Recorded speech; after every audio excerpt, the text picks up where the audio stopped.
내가 내 친구한테 꽃을 보냈어요. 나는 그녀에게 꽃을 보냈다. 이 말을 하고 싶은 거예요. I sent the flowers. 그녀에게 보낸 거야. 근데 그게 아니야. 그녀가 아파. 그녀가 우울해. 그래서 나는 그녀를 위해서 보낸 거예요. I sent the flowers. 조금 구분이 되시나요? 제가 요즘에 4주 동안 진행하는 커넥팅 챌린지를 운영하고 있잖아요. 그런데 그 챌린지에 들어오시는 분들께 뭐가 제일 어려운지 저희가 무제한 질문권이 있어서 제 질문을 유도하기도 하는데 제가 이번에는 전치사에 대해서 혹시 궁금한 게 있으시냐라고 했을 때 가장 많이 물어보신 게 전치사 to, 전치사 for 이 두 가지를 영어 회화에서 어떻게 구분하는지 그게 가장 헷갈린다고 하시더라고요. 그래서 생각을 해보니까 미국에 처음 갔을 때 제가 교환학생으로 간 거니까 학생들끼리 이야기하는 게 많았는데 그때 저도 헷갈렸던 문장이 있었거든요. 예를 들어서 내가 친구한테 뭔가를 보내줬어. 근데 그거를 I sent it to you 라고 해야 될지 I sent it for you 로 해야 할지 그게 헷갈릴 때가 있었어요. 이게 그냥 감으로 냅다 외우면 당연히 헷갈릴 수밖에 없더라고요. 그래서 원리를 딱 잡아서 그 to와 for의 의미를 느껴보실 수 있는 영상으로 준비를 했습니다. 자, 일단 to부터 시작을 할게요. 영어에서 to는 정말 많이 쓰이죠, 여러분. 정말 많이 보셨을 거예요. 이 to는 사실 크게 두 가지 to의 기능으로 보셔야 되는데요. 첫 번째는 to 뒤에 동사 원형이 오는 to 부정사라고 말하기도 하죠. 그런 to가 하나 있고요. 두 번째는 지금 우리가 이야기할 전치사 to의 이야기입니다. 그래서 이때 전치사 to는 뒤에 동사가 오지 않아요. 무조건 명사가 오는 전치사 to이고요. 명사 혹은 동사인데 명사처럼 위장을 한 동명사, 동사에다가 ing를 붙인 동명사가 오기도 해요. 자, 이 이야기는 조금 이따가 하기로 하고 일단 이 두 가지 to 중에서 전치사 to에 좀 더 집중해서 먼저 말씀을 드릴게요.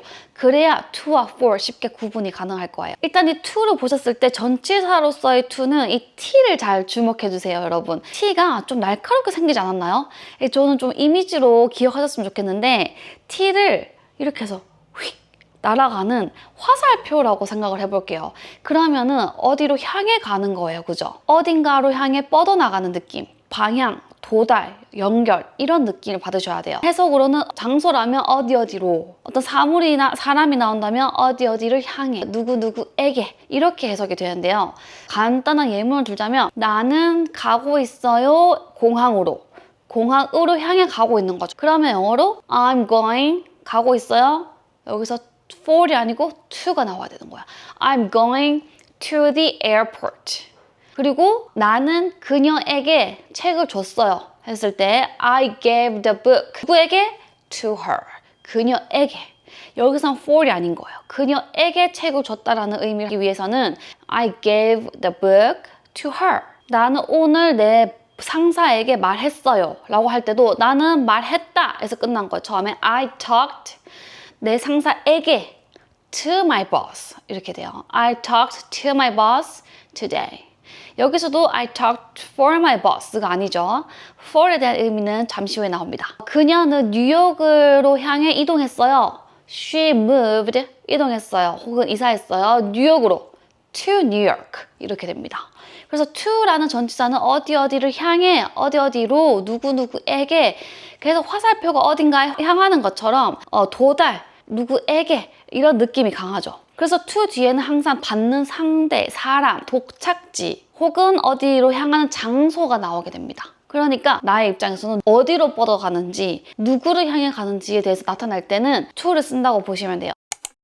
그런데 이제 for 같은 경우는 for 저 약간 for는 그냥 느낌적으로 포근한 느낌이거든요. 뭔가 푸근해. for 발음도 푸근하지 않나요? for 그래서 무언가를 담는 그릇처럼 생각해 주셔야 돼요. for는 to처럼 뾰족뾰족한 화살표가 아니에요. 그냥 그릇 같은 존재라고 보시면 돼요. 뭔가 단어 자체도 둥글둥글 하잖아요. for는 누구누구를 위해 어떤 목적을 위해 일단 무엇을 위해서라는 의미를 가진 게 전치사 for이에요. 자, 예문을 한번 보실게요. 첫 번째, 나는 이것을 너를 위해 샀어. 너를 위해 산 거죠. 목적은 목적인데 to와 다른 거예요. 그냥 목적지가 아니고 무엇을 위해 산 거예요. 그러면은 I bought this to you가 아니고요. I bought this for you. 너를 위해 샀어. 더 쉽게 가볼게요. 이거는 건강을 위해서 만든 것이에요 라고 말할 때 건강을 위한 것이죠. 너의 건강을 위해서 좋아요 라는 거니까 This is good for your health.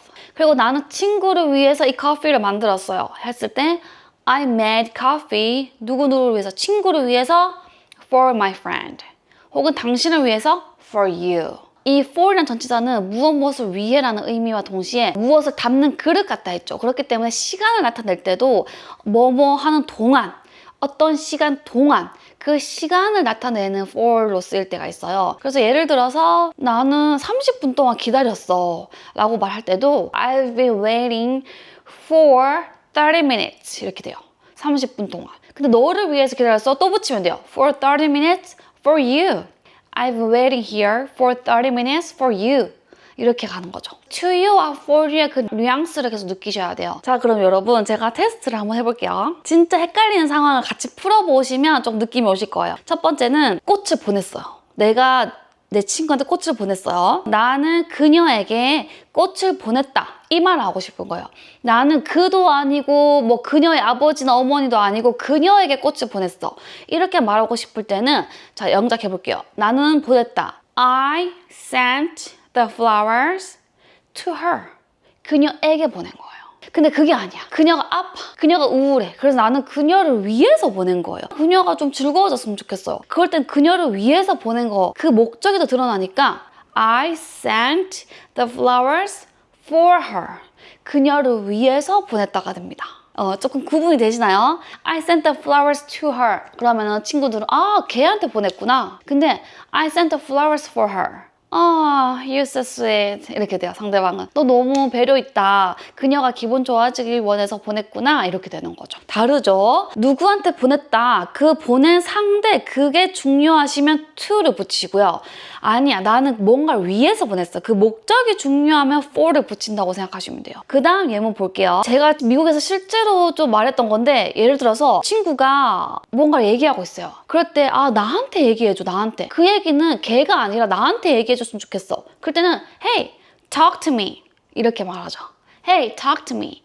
근데 그게 아니에요. 내가 뭘 모르겠어요. 걔가 했는 말 중에 뭔가 단어를 모르겠거나 그러면은 똑같이 talk란 동사를 쓴다는 과정하에 얘기를 하자면 그거 나를 위해서 좀 얘기해줘. 그럴 때는 talk for me. Please talk for me. 나를 위해서 얘기해줘. Could you say it again for me? 이렇게 가도 되고요. 그리고 예를 들어서 여행을 갔을 때 내가 어떤 티켓이 있어요. 기차 티켓이라고 했을 때 이거는 부산으로 가는 티켓이에요. 부산이라는 어떤 그 명확한 타겟이 있잖아요. 부산으로 가는 거예요. 그러면은 부산을 위한 거예요? 부산으로 향하는 거예요? 향하는 거죠. 그러면은 부산으로 가는 티켓이 필요해요. I need a ticket to 부산. 이렇게 가죠. 그런데 나는 그 콘서트를 너무 가고 싶어. 콘서트에 대한 티켓이 너무 필요해요. 그러면은 그 콘서트로 가는 게 아니라 콘서트에 입장할 수 있는 티켓이 필요하다는 거거든요. 그럴 때는 I need a ticket for the concert. 그 콘서트에 들어갈 수 있는 콘서트를 위한 티켓이 필요해요. 이렇게 됩니다. 이해되시나요? 다시 한번 정리하자면 to는 방향이고요. for는 목적이에요. 그래서 이 두 가지만 기억을 하시고 계속 비슷한 문장을 좀 연습을 일부러라도 해보시면은 그 뉘앙스 차이가 확실히 느껴집니다. 자, 그렇게 했을 때 to 어떤 거 떠올리랬죠? 이미지로 떠올리려면 화살표. 그래서 방향 도달하는 그 뒤에는 어떤 게 온다? 도착지나 사람이 오고요. for 같은 경우에는 목적이라 했죠. for는 목적, 무엇을 위해서이기 때문에 그 목적이 되는, 무엇을 위한 대상이 되는 혹은 이유가 뒤에 나오기도 합니다. 자, 그러면 오늘 배운 내용을 제가 PDF로 정리를 한번 해봤어요. 여러분들께서 직접 풀어보셔야 조금 더 이제 복습이 될 것 같아서 이번에는 PDF를 만들어 보았으니까 원하시는 분들은 그 고정 댓글이나 본문글 꼭 참고해 주시고요. 그 다음 영상으로는 더 많이 궁금해하셨던 전치사, 장소를 나타낼 때 또 시간을 나타내기도 하는 in, on, at 이 세 가지 제가 진짜 종결해 드리겠습니다. 이 세 가지 장소로만 쓰시는 분들도 많으시죠. 장소가 아니라 시간을 나타낼 때도 이 세 가지 정말 많이 써요. 이거 분석해 드릴 테니까 다음 영상에서 꼭 뵙도록 하고요. 저는 어쩌면 영어 회화가 다들 문법 필요 없다, 쉽게 할 수 있다 그 말도 어느 정도 공감은 하는데요. 저는 영어를 진짜 한국식으로 많이 성인까지 배워보고 그 다음에 미국에 짧게나마 교환학생을 갔다 와 보니까 이미 우리는 한국식으로 배워놓은 영어 지식들이 있어요. 이제는 그것을 정리를 하고 organizing을 하고 내 표현대로 꺼내서 쓸 수 있는 구조를 만드는 게 정말 중요하다고 생각하거든요. 그래서 뭐 영어에는 문법 필요 없어, 구조 필요 없어 라고 하시는 분들은 영유아기 때 영어를 처음 배우는 타겟이면은 그럴 수 있다고 생각을 해요.